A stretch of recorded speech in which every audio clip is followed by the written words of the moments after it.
足球到底是什么？这款小众作者向的足球游戏《街头足球》或许能回答这个问题。街头足球不仅 M 站的均分很高，而且它入选了2025年 TGA 的独立游戏排名。在游戏发售后不久我就通关了，在通关之后我感慨万千，因为它狠狠地戳中了我。这款游戏骨子里都在不断询问，也同时回答一个问题：足球到底是什么？对咱们中国来说，足球这事太复杂了，既是举国关注的体育项目，又是大家茶余饭后的谈资，甚至成为了情绪宣泄的出口。毕竟是世界第一大运动，咱们举国投入本来没有毛病，可中国足球这些年的表现确实让人失望。从02年世界杯之后，甚至更早之前，各种贪腐丑闻层出不穷，一批又一批领导班子被查。在外国人的角度来看，中国足球应该是满是贪婪功利的负面标签，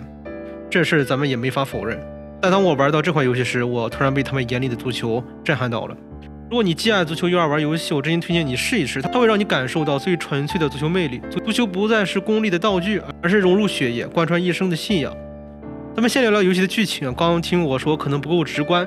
但这些细节真的藏着太多感动。游戏一开始，你控制的小男孩正趴在电脑前玩足球游戏，爸妈在身后絮絮叨叨的说着家常，能看得出来这家人生活条件并不算宽裕，但足球就是小男孩童年里最靠谱的玩伴，解闷又治愈。上学之后更有意思，学校里面没有足球场，同学们就扎堆去公园踢，下课铃一响，大家冲去踢球的劲儿，仿佛上学就是为了这几分钟的快乐。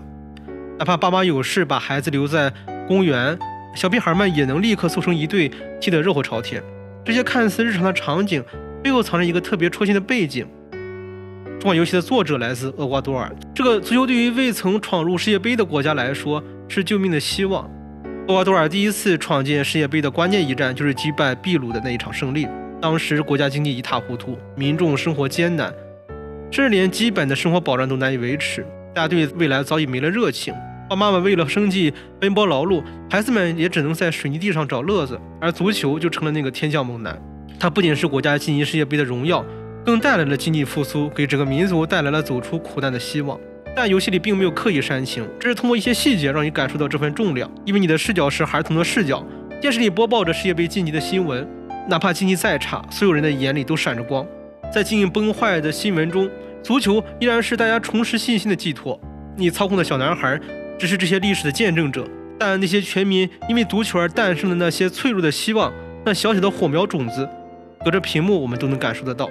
后来小男孩搬家了，他舍不得丢下足球，带着他开启了新的生活，足球成为了他结交朋友的纽带。高中、大学时都靠着足球认识了一群志同道合的朋友，哪怕工作之后下班路上随便找个空地踢两脚，都能找回童年的纯粹快乐。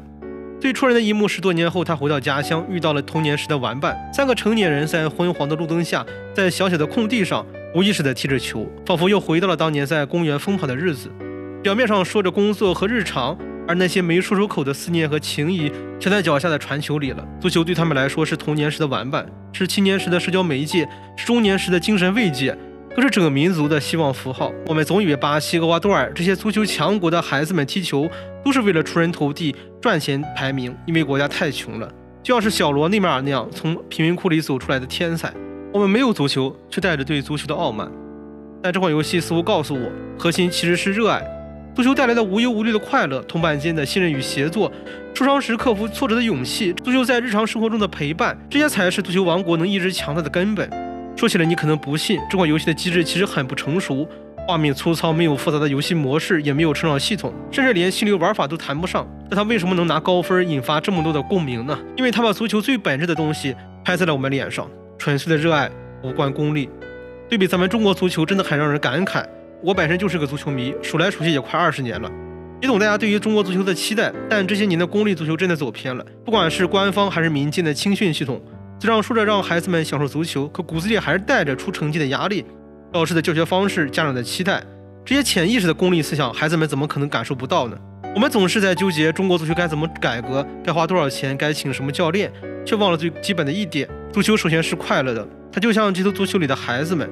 他们踢球不为名利，不为成绩，只为当下的快乐，只为和朋友们一起奔跑的时光。足球就是他们的游戏，这种融入生活的足球文化才是最有力量的。当你踢上足球的那一刻，人生的剧本完全由自己书写，而足球仅仅是陪伴着你，给你正向能量的伙伴。它能大到拯救一个民族的希望，也能治愈一个人的童年。这就是足球最神奇的地方。如果你也想重新认识足球的意义，不妨试试街头足球这款游戏，放空你的思想，放下自己的负担，不要去探究这款游戏有什么地方让你着迷，而仅仅是感受它。